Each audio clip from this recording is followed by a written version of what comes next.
హరే కృష్ణ.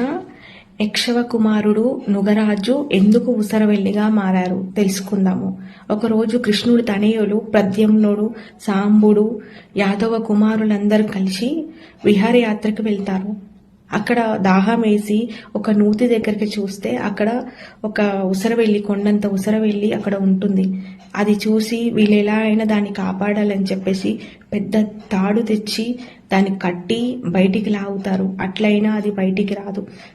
అయితే అక్కడ ఉన్న కొంతమంది కృష్ణుని దగ్గరికి ఈ సమాచారం వేస్తే అక్కడ ప్రజలు, రాజులు అందరూ కృష్ణుడితో సహా అందరూ వచ్చి చూస్తే అక్కడ కృష్ణుడు ఏం చేస్తాడు, ఆ ఉసరవెల్లిని ఒక గడ్డి పొరకని తీసి ఇలా బయట పెట్టినట్టు దాన్ని తీసి బయటికి వేస్తాడు.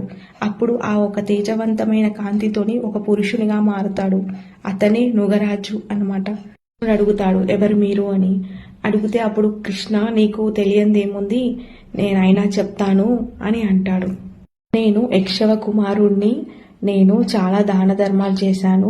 నా గురించి గొప్ప అని కాదు, నేను బ్రాహ్మణులకి లెక్కలేనని గోదానాలు చేశాను.